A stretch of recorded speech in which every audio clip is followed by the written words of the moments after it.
Hello दोस्तों, simplicity of law channel में आपका स्वागत है।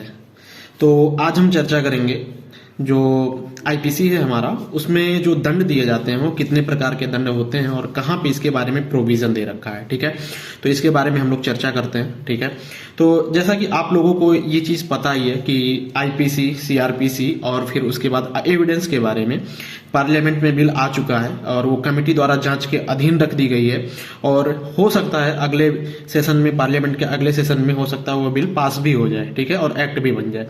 तो वहां पे आपकी धाराएं जो हैं वो तो परिवर्तित हो सकती हैं, लेकिन उसके अंदर की जो चीजें हैं, लगभग कंटेंट जो है थोड़ी बहुत चेंजिंग के साथ में इसे अपनाया जाएगा। लगभग वही चीजें, जैसे मर्डर की डेफिनेशन है तो उसे सेम ही अपनाया जाएगा। तो अगर हम चर्चा करें तो आईपीसी के बारे में आज हम पहला चीज देखेंगे कि दंड कितने प्रकार के होते हैं, किस प्रकार का दंड दिया जाता है, कितने प्रकार के होते हैं। और पहले भी कुछ एक एक्स्ट्रा दंड भी दिया जाता था और वो भी देखेंगे हम कि जिसे अब 1949 के संशोधन द्वारा उसे हटा दिया गया। 1949 में अमेंडमेंट जो हुआ था उसके द्वारा उसे हटा दिया गया है।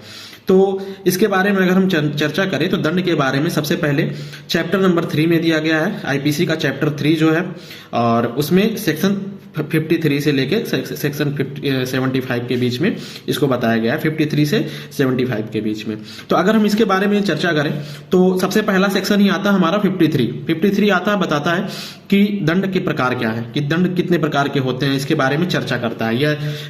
यह दंडों के बारे में बताता है, दंडों की मतलब कि कितने प्रकार हो सकते हैं। तो आइए देखते हैं दंड कितने प्रकार के होते हैं। धारा 53 में यह चीज बताया गया है। ठीक है, तो धारा 53 में बताया गया कि दंड जो है वो जब आईपीसी बना था 1860 में, उस समय पे दंड जो है वो 6 प्रकार का हुआ करता था। लेकिन उस 1949 में एक संशोधन के द्वारा आजीवन कालापानी की सजा को हटा दिया गया है, क्योंकि आजीवन कालापानी जो पहले ब्रिटिशर्स थे, जब भारत गुलाम था उनका, तो उस समय दिया जाता था ये आजीवन कालापानी की सजा। ठीक है, तो ये अभी आप देखते हैं दंड कितने प्रकार के। अगर आईपीसी में देखें, पहले के हिसाब से देखें तो पहला जो था वो है कि मृत्यु दंड दिया जाता है पहला। ठीक है, जैसे फांसी की सजा वगैरह हो जाती है। मृत्यु दंड भी जैसे 302 में मर्डर के लिए मृत्यु दंड दिया जा सकता है। 122 में अगर यूज किया गया है भारत सरकार के विरुद्ध, अगर आप वो करते हो, वार वगैरह करते हो। और उसके बाद ऐसे से काफी सारे 194 में यूज हो रखा है, मिथ्या साक्ष्य कर देते हो जिससे किसी निर्दोष की मृत्यु हो जाती है तो आपको फिर पनिश किया जाएगा, मृत्यु दंड दिया जा सकता है वहां पे आपको।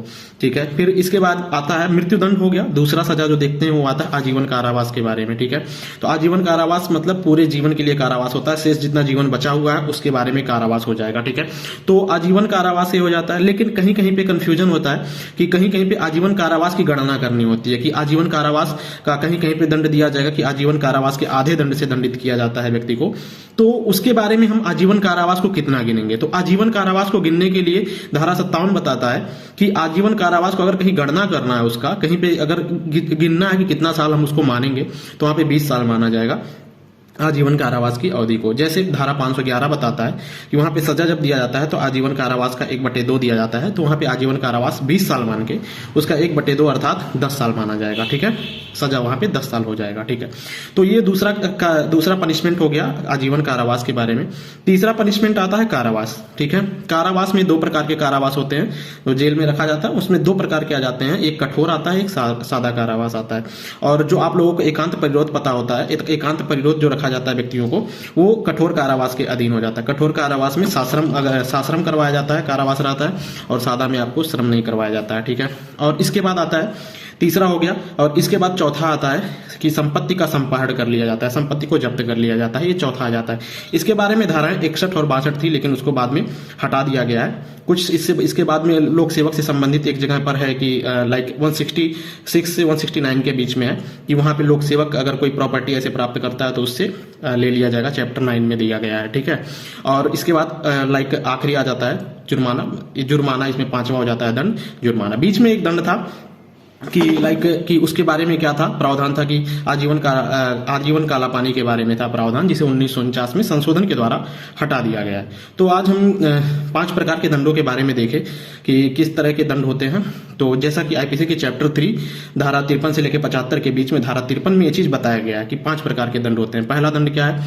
पहला दंड हो जाता है कि मृत्युदंड दिया जाता है, दूसरा आजीवन कारावास दिया जाता है, और तीसरा आता है कारावास, चौथा संपत्ति का संपहरण, और पांचवा जुर्माना आता है। तो ये 5 प्रकार के दंड आईपीसी में दिए गए हैं, और इन्हीं की चर्चा जो बाकी सेक्शन में होगी उनमें जो दंड दिया जाएगा, जैसे किसी में भी चोरी है, मर्डर है, आपराधिक मानववध है या कुछ भी है, तो उनमें इन्हीं सजाओं का चर्चा रहेगा कि मतलब यही सजा दिए जा सकेंगे आईपीसी में। और जुर्माना के बारे में बात करें तो जहां पे जुर्माना नहीं, अगर जुर्माने की राशि नहीं लिखी होती है, धारा 63 बताता है कि वहां पे अनलिमिटेड हो सकता है लेकिन उचित होना चाहिए, मतलब फेयर होना चाहिए। वहां पे धारा 63 ये प्रावधान करता है, 63 ये प्रावधान करता है, प्रोविजन करता है कि जो अगर जुर्माने की राशि है, अगर कहीं पे उसका वर्णन नहीं किया गया, वो लिखा हुआ नहीं है कि 2000, 3000 या 4000 रुपए रहेंगे, तो वहां पे जुर्माने की राशि जो है वो धारा 63 के अकॉर्डिंग अनलिमिटेड हो सकती है, जज के ऊपर डिपेंड करेगा। और उसके बाद वो, लेकिन ये भी लिखा हुआ है कि उचित होना चाहिए, फेयर होना चाहिए, ना कि ऐसे अनफेयर हो जाए कि इतना ज्यादा पैसा जुर्माना लगा दिया जाए।